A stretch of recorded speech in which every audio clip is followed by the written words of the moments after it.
Good evening and welcome. My name is Inbaal. I'm a psychic, tarot reader, and witch, and I teach tarot. I am broadcasting at you live from right here in the UK on the Bigfoot Outlaw Network. We are a channel chock full of psychic, spiritual, and esoteric stuff. If it's kind of psychic, we probably have it on the channel. If you stick with us, make sure you subscribe. That will help you find out when we go live on air with one of our psychic mediums or tarot readers or Bigfoot experts or cryptid experts or ghost hunters. If that's the kind of thing you're into, you're in the right place. If you're watching this show right now on Facebook or LinkedIn or YouTube or Twitch or Instagram, then it's coming at you live right now, and it means that you can get involved. You can send a message on whichever platform you're watching, except for Instagram. For Instagram, I've got to see who's on there. Let me congratulate. Hey, Nikki. Hi, Margarita. Hi, Lucia. If you're on Instagram, I've got to check you on another screen. But if you're watching on all the other channels, on all the other platforms that I mentioned, let me show you what your messages come to me as. So first of all, I've got Crystal who says hi Inbal already, and I've got Brandon who says good afternoon. Good afternoon to you too. It is 10 p.m. here in the UK, but it is 5 in the afternoon in New York now, I think, which means it's like 2 p.m. in California. Obviously, we're online, so we are everywhere all at the same time. Any messages that you send arrive here to my screen, and then we can talk. I can answer questions. We can look at anything that you like. We are a psychic development show. My name is Inbal, and teaching tarot is one of my passions. I love making the esoteric world accessible to everybody. So I've got tarot courses, I've got manifesting courses, video courses. I have a correspondence course, which you can start at your own time. And I also teach one-on-one. So with that in mind, I wanted to talk today about getting really, really good at just one thing, at like an expertise. Different people within the psychic world. Sorry, I want to reach for my coffee and it's over there. Just a second. Different people within the psychic world have their own different passions, their own different expertise, and they might only have that one thing that they're passionate about, or they might have lots and lots of things that they're passionate about. I wanted to approach it from potentially the point of view of somebody who's just starting out in this world. And so if you're just starting out in this world, I would love to hear from you. I would love to know. And if you're already old hat and you know the esoteric world quite well, I would love for you to support me by giving your advice and your guidance. We've got Lorna Nicole saying yoo-hoo, everyone, and saying hi and Bob, hi Lorna, and welcoming each person. Thank you so much. So Lorna, I think you can contribute there because I wanted to talk about how people develop sort of their own expertise and how that can benefit all the different sort of sides of your life. So the reason I got thinking about this is because when you see people sort of just entering this world and there's so much to get interested in. You've got your crystals, you've got your tarot, you've got your oracle cards, you've got your essential oils, you've got your astrology. There is so much to get your head around. And so what I notice with newbies, what I notice with seekers, people who are sort of seeking some answers, who are seeking, the truth, who are seeking a different way to observe things.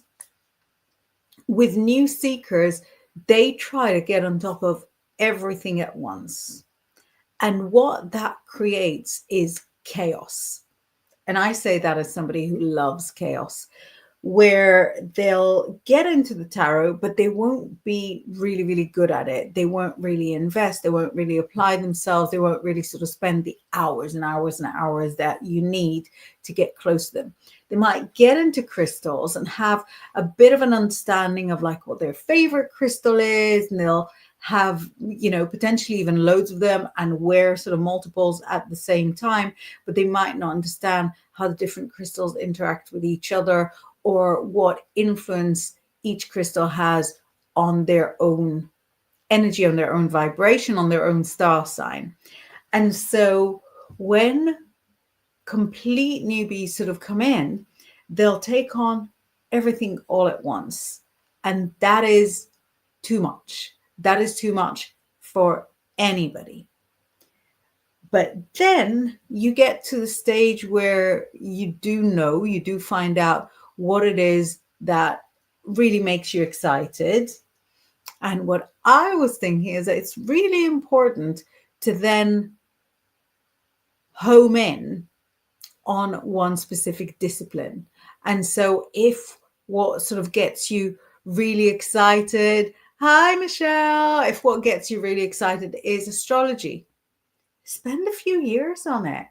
You're not in a hurry to get anywhere. You're not in a hurry to obtain more information than everybody else.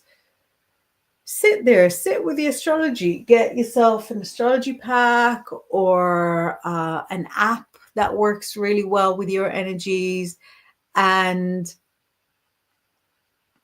get practicing and try to create a chart.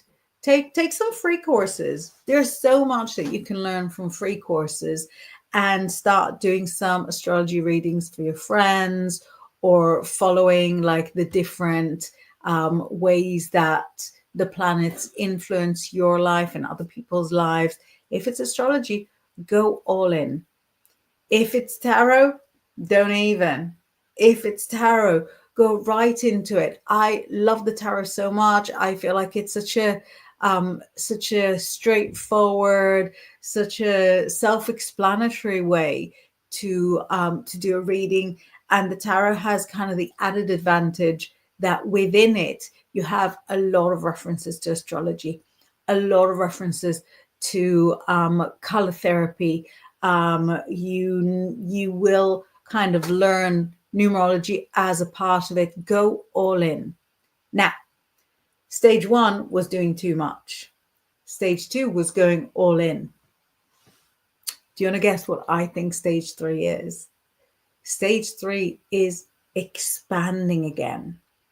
And so I feel like when I start teaching someone, they would feel as if I'm limiting them, right? Because I go, well, instead of doing everything, let's just home in on manifesting, or let's just home in on tarot.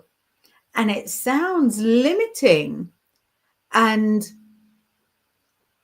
the secret is that when you are excellent at tarot, you will then reach for the next discipline and realize that you already know it. Because the secret is that all of these disciplines are woven into one another. And if you know astrology, you'll find the tarot very easy. And if you know tarot, you'll find palmistry very easy. And if you know any of them, you'll find color therapy very easy, which will lead to crystals, which can, in a roundabout way, get into essential oils. And what I'm saying is that in getting really, really proficient in one thing, you then inadvertently get really, really proficient in all the things. But trying to go for everything all at once. Lucienne is here. I really hope you agree with that. I'm gonna sort of recap what I said in a second. But in trying to get really, really incredible at everything right from the start, then all that we have is chaos. So Lorna Nicole says, I'd love to be proficient in tarot, just learning one pack, but it's so true what you say. I need to put the time to actually learn it. Do you know what I'm actually saying? Is that you need to put the rest of the things away for that period. So I'll just explain to Lucienne what I said, because Lucienne is such a Renaissance lady and is amazing at like everything. So so we'll see if you think that that's true as well. So I was saying, when people are kind of really, really new to the esoteric world, they try to do everything at once, and what you get is chaos. You don't become really good at this, you don't become really good at that. The hallmark of like the tourist, right? There's people who live this life, and there's people who are just like tourists in this life. And the hallmark of the tourist is that they know a tiny bit about this, a tiny bit about that. But to get really proficient in something, you've got to put in the time. As hi Sabrina, hi Nilda. You've got to put in the time, as Lorna was saying. And once you are really excellent, really proficient at the one thing, the miracle is that you'll find that you either pick up proficiency very, very easily in all the other things, or that you suddenly realize that you're already proficient. So let's have a wonderful little scroll through the messages. And I'm loving the messages, because I feel like we've all got a real sort of personal angle to look at this. So Lorna Nicole was saying, I'd love to be proficient in tarot, just learning one pack, but it's so true, need to put in the time. So I'll tell you what I did at the very, very beginning. I had my tarot in my bag everywhere. I got stopped. I think you might know that story, but I got stopped going into a club. It wasn't even like a club. It was one of those, in those little shopping centers where it's like a cinema and like a pizza shop. So sometimes there's also like a bowling and a club. So it wasn't like a club. It was like a real nothing of a place. And I got stopped going in because I used to keep my tarot in those, the wooden boxes. And the security guy was so thrilled. He thought he caught a big fish. He was like, took out the wooden box and he's like, I know what goes in these wooden boxes, ha, ha, ha, and opened them. And there was not what he expected at all. It was, obviously a box of tarot. So I would take my tarot everywhere. And when I had a little bit of time off, if I had to like wait in a line for something, if I had to like queue up in the bank, I think in the pre-digital days, there was a lot more queuing up, wasn't there? Then I would pull out my deck, or I had like two books about tarot. I had Terry Donaldson's Step-by-Step Tarot that I thought was great for beginners. And I had Tarot Mirror of the Soul, which is not this copy. It's my old copy. And I would have it with me all the time. It was really to the exclusion of any other, hobby or friendship, almost. And it wasn't the 2 years that I invested in it, but it was the fact that at the same time, I was almost not pursuing any other sort of esoteric interest at all. A little bit. You know, I'd read a book here, a book there, sort of maybe turn up for some events, because at the end of the day, it is, you know, a big passion. It is sort of such a big world, but it's not so much the time that you invest in it, but more the sort of being very single-minded about it. And then after I said that, Lauren Nicole says, I do feel I can meditate, which is my own made up one repeated over and over until it became so easy to get to my place. That is such an amazing skill. And, you know, you say made up, you know, that that's the only way I believe it. I think if you learn to meditate from someone, that's all good and well, but who did they learn from, and who did they learn from, and who did this? Somebody had to make it up, you know, somewhere down the line, right? Lorna is greeting Lucienne, and Nilda is greeting me, and everyone. Blessings. Thank you so much. So Brandon is here from a different angle, saying, I've just recently become interested in expanding my spiritual knowledge. I'd like to get proficient in reading tarot eventually, but I want to get better at deciphering spirits, signs, and synchronicities. Amazing. Right. So totally possible.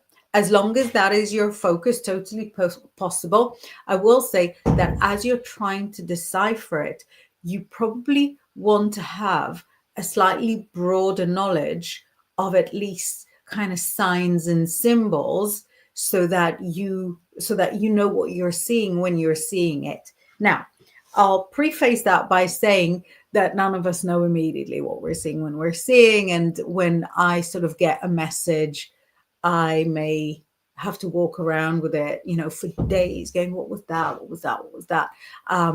Because it's rarely sort of this instantaneous. But I'm trying to think, have I got a dictionary of symbols? What you're looking for is, I think, like a dream dictionary. There we go. Something like this, so that when you get symbols, you know what you're kind of looking for. So it obviously doesn't have to be this one. I'd be very surprised if you found this one. It looks like the kind of thing that would get, you know, just sort of printed as like a gift thing, you know, on the way out of the bookshop, which is clearly irresistible to me. But it's entirely possible to start from where you're at. So for me, because I started with the tarot, it's the other way around. And so when I then sort of got excited about deciphering signs and synchronicities, because I knew the tarot and a lot of the symbols there, then it was kind of easier. But it doesn't have to be that way around. So if that is your focus now, that is a fabulous focus, a brilliant focus. You could encourage this skill to develop by perhaps keeping a dream diary or keeping a journal for synchronicities, so that you can go over them, so that you can remember things that you've seen, so that you can remember interpretations for symbols that you'd got, you know, months ago that might come around again. So that's very exciting, and very exciting that you found us so early on in your journey. Sabrina says, hola, hola. Brandon is greeting Nilda. Nilda is greeting Lorna. And I've got a wonderful message from Lorna, who says, oh, yes, Brandon, signs and synchronicities are amazing. I find the more I expect and believe, the more it happens, or the more you notice.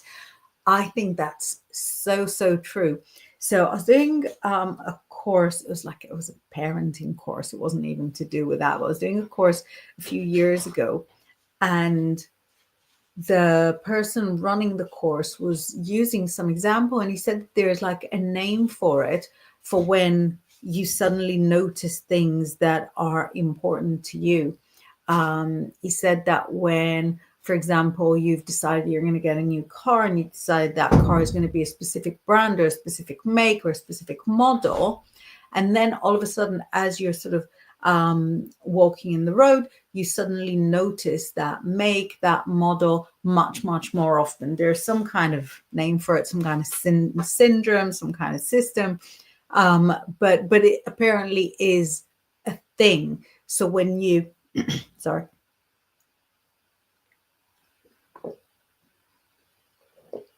So when you look for signs, the signs will be there. Even more so, when you ask for signs, the signs will be there. So Brandon is saying, yes, Lorna, it's been happening to me a lot lately. So many different ones, but it's hard to figure out what it means exactly for me. So that's really sort of where the process lies, that what it means for lots of other people might not be what it means for you, but only you will know. And I've had examples happen to me where I could not figure out what the sign meant for a long time. So I asked around with friends, what do you think it means? What do you think it means? And eventually, you know, it is entirely possible to find what the reason is. While you're trying to figure out what the symbol might be and what the symbol might signify, be proactive. Ask.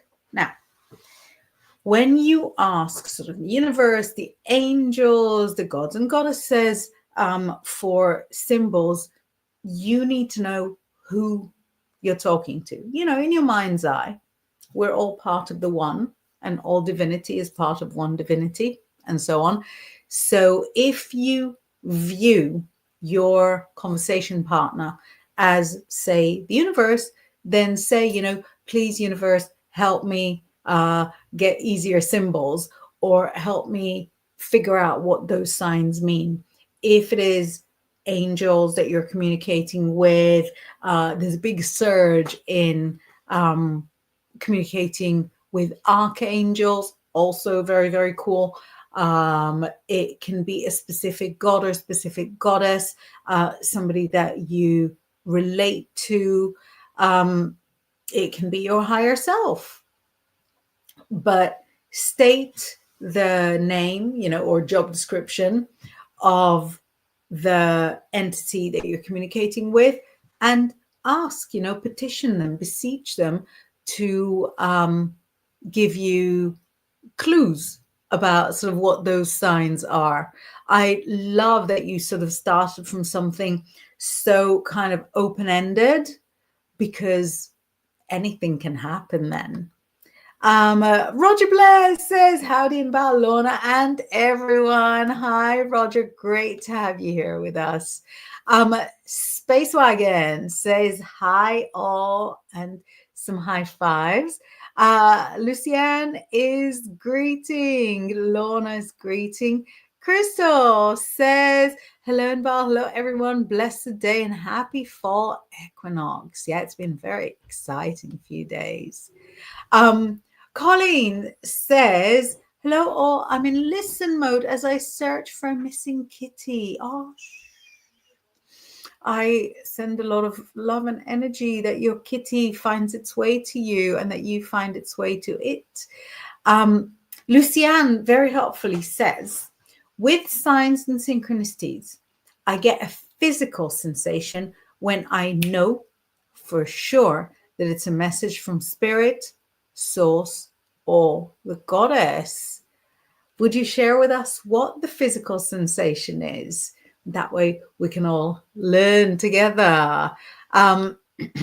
Sometimes I get asked, like, how do you know when the voice in your head is actually the voice of intuition, or if it's, you know, the voices? So again, have different people got like different experiences with how they know when they know they know. Mark is here saying good evening, Inbaal, and one and all. Sorry, but I didn't notice the time. I know, you know, usually when I sort of log on when I'm about to go live, I can see that you've sort of posted a first message a few minutes before, and I couldn't see your message. And I thought, is the whole system broken? Are we not going to be able to go live? Because I can't see the message. It must mean that the system is broken. We've got some greetings. And then Space Wagon says, happy equinox, signs and synchronicities. Yes. Yeah. So we've had a very exciting few days, didn't we?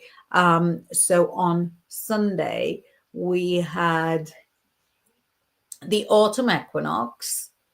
At the same time, we had the solar eclipse, which means it was the new moon. Is that correct? I'd hate to trip up on something so straightforward. Yeah, it was the new moon in Virgo. And then that also started the Jewish New Year. So happy Jewish New Year to anyone who celebrates, me. But it all kind of bundled together all at the same time. And I feel like it's a wonderful, fresh energy. We're leaving the cluster of the cluster of eclipses behind us. And I think there's not another eclipse until like March, April. So we can sort of really get stuck into autumn and winter. Crystal says, absolutely. I follow my dreams and signs and synchronicities on a daily. Do you keep a journal, Crystal? Or I know that you have like a encyclopedic knowledge just in your mind. Sabrina says, when I ask for signs, I ask if it can be big, because sometimes, most of the time, I'm not very observant.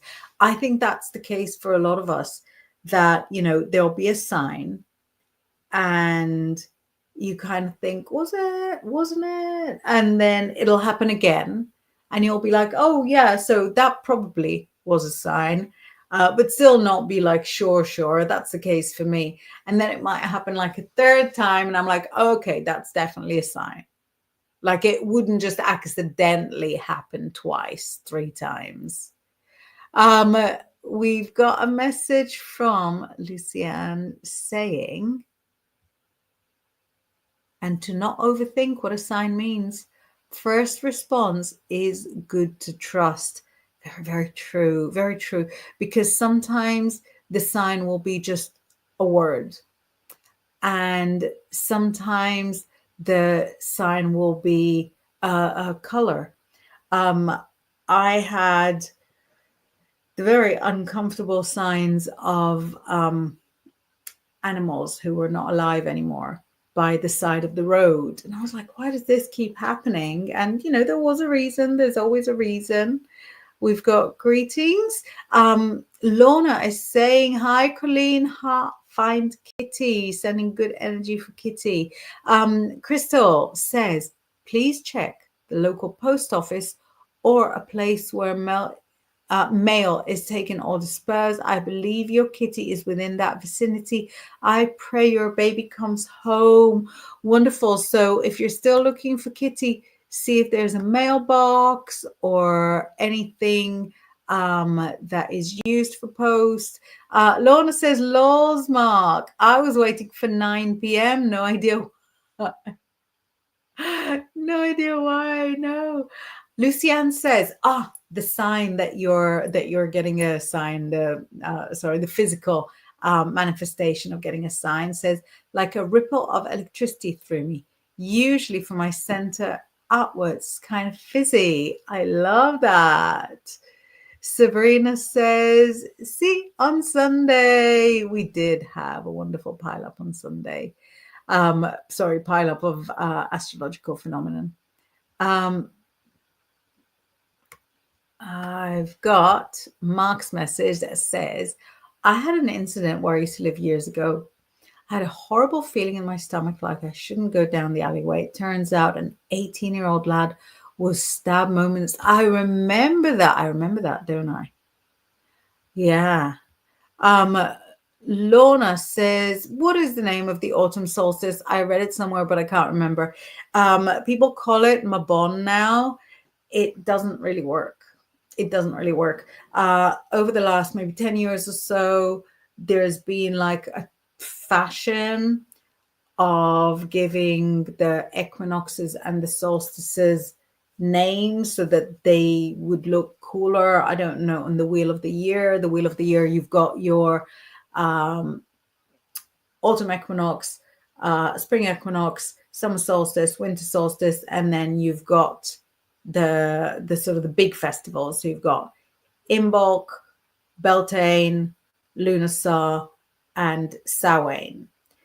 So in order to make it all look like cool names, we started referring to obviously the winter equinox as the winter solstice as Yule, and and a whole bunch of names for all the others, but they don't necessarily work if you just sort of think. So the word you're looking for is Mabon, but the reason it didn't stay stuck in your brain is because it's kind of a new, improved way of referring to it that was never really necessary. When you've got like the old witchy books, like the Witch's Bible and so on,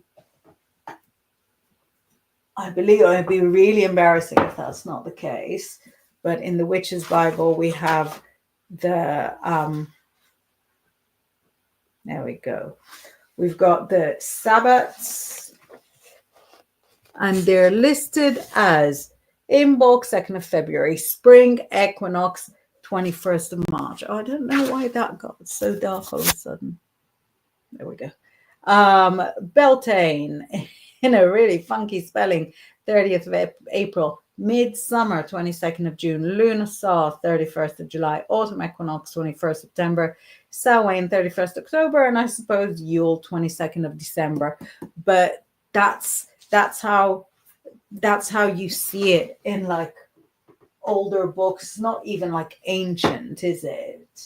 They're not like ancient books, but that's absolutely fine to refer to them like that. It doesn't have to be like fancy, Instagram names. And got Sabrina, greeted by Nicole, and Crystal says, yes, I do have a journal, but I get lazy, lol. Crystal, so you know that at the start of the year, I was saying that I don't really dream, or don't really remember my dreams. I get up and I sort of forget straight away, or I have a strong feeling like I didn't dream at all. And I thought I should start a diary, but I also am lazy. And completely by chance, one of my husband's sisters, of which there are 3, got me like a diary. And it's like purple, and it's got like the moons on the outside. And I was like, wow, what a perfect diary to start as a dream diary. So for the first few weeks, I would have like whole blank weeks. Or I'll have like one, I'll wake up on a Wednesday and sort of remember the dream and write it down straight away. Fast forward to today, and I get like 5-6 entries per week, which is sort of much improved. I think when you invest in increasing like the signs and the symbols, and and the practice that you put into it, it pays back many folds. So past this year, unless this Yule I get another diary, unless I'm probably not going to keep it up. I'm very happy that I'm putting a whole year into it and that I'm improving the practice. But then once it's done, it will hopefully remain that I'm able to sort of to dream and to remember my dreams, afterwards. So just invest however long you need to invest for things to change. Mark says, and of course I have dreams like that time I told you in Manchester, and look what happened, stopped happening, and that did happen. It did. Pumpkin says, was a dodgy gut feeling a sign that I shouldn't have had that second piece of Rosh Hashanah ginger cake last night? No, there's no signs for that. No, there's no signs against cake. Tina is here, and she says, Good evening. And signs I should pay attention to or words for me. My 49th birthday is Friday. I love listening and getting inspiration here. Thank you, Tina. That's wonderful to hear. Let's actually pull a couple of cards, see what signs or words or inspiration you need to notice. And very, very lovely to have you here. Your final birthday in the first half of century. It's an exciting one to celebrate. Let's have a look. What signs or words you need to pay attention to? Do you know what it shows me? Gates, fences, closed doors. If there's anywhere that you get to, if it's like, I don't know, a center that you go to, a shop that you go to, and the door is usually open and you walk up and the door is closed. There's a farm that you visit and the gate is always open. All of a sudden it will be closed. These are signs to look for, because what it says, kind of a backwards one, what it says to me is that you at the moment are accepting of like everything, and everything is accepting of you. And that's too much. You need to start kind of narrowing down the things that you're interested in, the availability of your energy for, for people that might not be worthy of your energy. And therefore, the signs that you'll get of like closed doors, closed gates, fences, closed windows, those signs will signify to you where you don't need to be wasting your energy, so that you can better hone the places that are deserving of your energy. Let me know if that makes sense. Colleen says we'll walk there now as I listen. Thank you. Crystal is so good at discovering things. Lorna is impressed with Mark. Mark says, yep, indeed you do, because that email I text you about it actually freaked me out, if you remember, because it literally could have been me. Yeah, there's actually a friend of ours that lives near to where there was violence. That's years now, where there was violence. And yeah, it's a very obviously unpleasant topic, but there is a lot to be said for those signs that say, could have been you. You were spared for a reason. Tina says, I had an incident.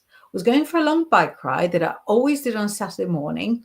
Got to my bike to unlock it, and the guy said, no, go do this first and bike later. Road where a bike was closed. Another cyclist was hit and run where I should have been in that path. Listen to your intuition. That's so bonkers that you sent that, because that's exactly what the signs were showing for you. To closed gates, closed fences, and there we go with a closed road. Wow, that blew me away. Lorna says, yes, someone said it was a new made up name or similar. Yeah, it's, I don't want to sort of be down on traditions that are updated or anything, because I think it's also sort of not, it wouldn't be that cool of me to go, oh yeah, I've been around for 30 years, and because I've been around for 30 years and you've been around for like 29 years, I am so much better than you. So, so it's not like that. It's just that using the name Mabon, even if it was sort of put in place for perfectly, legitimate reasons, there's something about the name that doesn't really work with the other stuff, because the majority of the other names that we have is Celtic, as in Irish. And I think Mabon is, well, there's so many reasons why it doesn't sort of exactly work. Mark says Yule actually comes from Yule, which is an old Scandi way of turning the wheel. Ah, I didn't know that. That is interesting. Pumpkin says, for all we can see of the book's detail on screen, you could be holding up the Profanosaurus. I could. Where is it? I don't know where the Profanosaurus is. We definitely kept it. Or it's definitely somewhere near. But no, I don't know. It must be in one of the lower shelves. As you can see, there's some tidying going on, which is why the books are spread in this ungodly fashion. It's not going to stay like this. You'll not you'll autocorrect. This is still impressive. Crystal said, I think Mabon was coined in the 1970s after the Celtic god Mabon. It really wasn't in use at all until like the Instagram age. Whether it was coined in the 70s or not, like if it was coined in the 70s, it would be in the Witch's Bible, but it certainly wasn't like used in covens or in any kind of, group work. Luciane, greeting Mark. Mark says, Pumpkin, are you here too? Yes, he's here. Nigel says, hi, everyone. And he says, how are you doing today? Luciane started, but it was stopped. Nigel says, I'm doing half and half. Thank you. I really hope that we can make you a little bit happier, a little more excited. Why don't we all share? So we're talking about developing psychically, developing spiritually, and signs and symbols that you might notice. Sabrina says, I do like my dreams now. I've dreamt some wonderful things, also dreams of holding boundaries. Boundaries are the best, aren't they?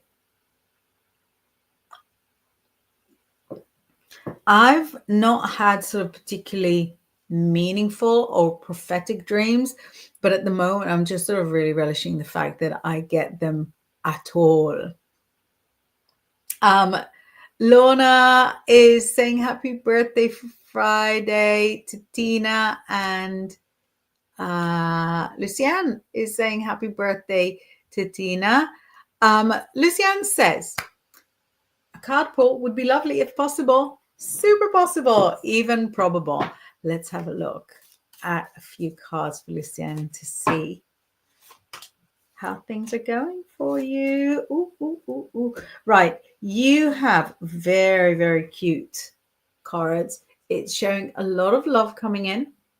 It's showing some family connections, and also, I don't know, is it because of the new place? It says that things that you try now succeed straight away.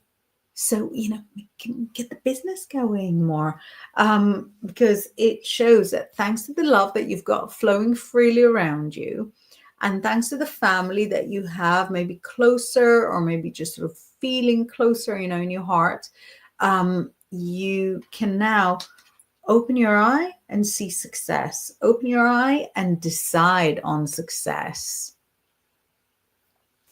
Nigel Porter says, I only have one dream, to come to moving house next year. I hope that happens for you. I hope that house move happens. Crystal says, happy birthday. Mark says, indeed, Luciana, I like it as well, more so because of my Scandi ancestry. I think there's a lot of influence from Scandinavian traditions. Lorna, Luciane, Mark says, yes, but not for the first time, and no doubt we'll have loads happen in the future. Fingers crossed, fingers crossed. Brandon says, I recently had a complete whiteout in a dream. The light was so bright, it was like someone was shining fluorescent light in my face. I held steady until I opened my eyes. Any ideas, anyone? So, was there anything with the whiteout? Was there a feeling? Was there a sound? Did you find it scary? Did you find it exhilarating? Is the whiteout could be sort of seeing things, on the other side, crossing, through the clouds. But it could be a whole bunch of things. Let us know what else was there. Tina says, thank you all, with a little cake. And Nigel says, can I please have a card, please? Absolutely. You asked for one, but I'm going to go with 3 because everybody else got 3. Why should you make do with fewer? So let's have a look. Right. So with regards to the house move, it's coming, but a lot of paperwork has to be in place. A boring amount of paperwork. So it says your heart's desire is coming to you. The move is happening, but look at the amount of paperwork. It says that you have got all the different bits and bobs that you need. You'll need to have a sort of a legal helper, like a lawyer, conveyancer, whatever it is, that is really good at kind of turning over paperwork quite fast because there will be so much going on. It's bringing up October. Do you think 1 year is a reasonable time for you for that move? Let us know. Lucianne says the time is now for sure. I know for double sure. For double sure. If you want to come on and sort of show more bits and bobs of your business, if you want to sort of come and, publicize a little bit more of your readings, because I was so excited, obviously, over the stuff that you make, but whatever we can do as a community.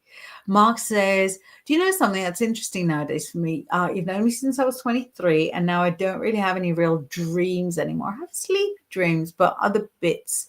Nope, I'm just, it's the other bit. Allowing life to do as it does. Weird, isn't it? I mean, years ago would have wanted this and that, but now nope, just happy to be alive. First of all, that's maturity, isn't it? But also, and this kind of takes us back to where I started, and it could be a nice way to sort of round off the show. When you're kind of new to the esoteric, you try to do everything and try to get good at everything. And the secret is really to sort of get really good at one thing, and then you find that you're good at all the other things. The same happens with magic as well. When you first sort of come into the world of witchcraft, manifesting, whatever way you see it, you cannot stop doing spells. You'll do a prosperity spell, the next day there's a love spell, the next day you've got like a coven ritual, and it's overwhelming. There's a lot of it. Things will come true, but as you get more and more in the swing of magic, you realize that life is magic. And here and there you might need to ask for specifics, sure, to get something happen a little faster, to get something happen a little more accurately. But on the whole, you come to an acceptance and understanding that life is magic and that you're going to end up in the exact right place for you, that there are no mistakes. I mean, not in a religious way, but that things happen exactly the way that they should be happening. And this is what Mark, who has been walking this path for 20 something years, has come to the realization. Colleen says, I sure could use a card. The missing kitty is just the start right now. I know we all have these times, but wow. Let's take one card for the missing kitty and 3 for you. So missing kitty. Missing kitty is alive but frightened. She's under something. Is it a she? She's under something. She's waiting for the very quiet time to scream out at you. But yeah, she is feeling sort of quite scared, and it might be damp where she is. Not only is she alive, but she'll be able to sort of live, even if it takes you days to find her. And for you, for Colleen, it says that it's important in your business to make sure that everything is above board at the moment. I don't want to say that you're going to be like tested, examined, inspected, whatever you call it, but it's important that everything is above board and everything is sort of registered really, really properly, because I feel like there's some new rules coming in. And when those new rules come in, you will benefit from having everything in place. Let me know if that makes sense at all. Brandon's telling us about his dream, saying no sound, a bit scary, but I wasn't afraid. All I know is how people say experience a white light in a near-death experience. That's exactly what I was thinking, that it's, you know, that is sort of going beyond the veil. So it's possible that somebody was wanting to come and talk to you. And that kind of slightly scared feeling might happen if the other person, the departed person, is ready to talk to you, but you still feel a little bit trepidatious about sort of fully listening and leaning into the conversation. Nigel says, thank you so much. It was spot on. Thank you. That's really kind of you to say. Mark says, Mark says, yeah, Lucianne, go on, do it. Absolutely. Crystal says, I do have a question, please. I had a dream that an item with malicious intent was placed in my home. Could you help me figure out what it is and where it is? Thank you. This has been bothering me. I would say, personally, a dream like this, I'd worry. A dream like this, I would cleanse the whole house, you know, no questions asked. If you find the item, great, but it might just be an energy, so you might not find it. You cannot go wrong cleansing. Go around the whole house with sage stick or Palo Santo or incense. Go around the whole house in clockwise direction, every room clockwise, the next room, the next room, next room clockwise. Visualize as if the whole house is full of gray smoke, and visualize yourself coughing that gray smoke out and shutting the window, shutting the doors so that it is all cleansed. But yeah, a dream like that I would take as a, you know, no mystery, as a prophetic dream. It does what it says. Lucianne says, the day I understood that life is magic, a huge grin filled my face. It is so soothing to understand that. It's so soothing. It's so relaxing, because then you think, yeah, everything else will be, you know, all right, because everything until now was all right. Mark says, 5 minutes, guys. So thanks to Inbaal as always. Loved you all. And of course, thanks to everyone else here who's here tonight. See you all Thursday morning. Yes. Brandon says, may I get a few cards pulled for what's ahead for me in October, please? And thank you. Absolutely, Brandon. It's been really lovely spending this hour with you. It shows you, it's two sides of the same coin. On the one side, it shows your confidence increasing and feeling stronger. On the other side, it shows you accepting some things that have broken you in the past and took your confidence completely.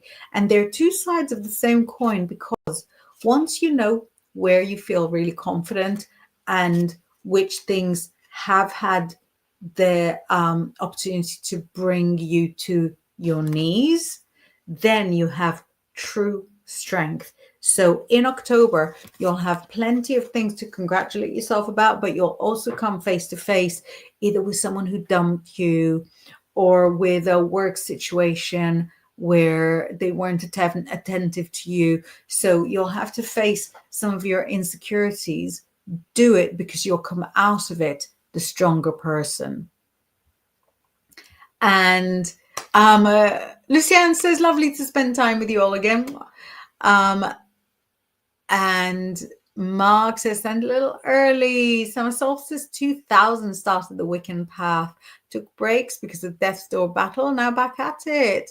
And Colleen says, going through an insurance audit now. And all is going just fine. Very good. Stay above board. Loving a sage cleanse. Pumpkin says Inbaal is very good at auditor banishment spells. Not as good as I'd like to be. Not as good. I need to reach the pinnacle of excellence. And Luciane says, good advice. Crystal, speak out to everything in your house. Anything unwelcome here, leave now. You are banished. Any item is not meant to be here. With love will likely break or fall, etc. And Crystal saying, thank you. Amazing advice. Thank you, everybody, for spending this lovely hour with me. I'm going to be around Thursday morning with Laura. And actually, I'm interviewed on somebody else's platform Thursday evening. So stay close for updates. I've had the best time, and I'll see you soon. Bye.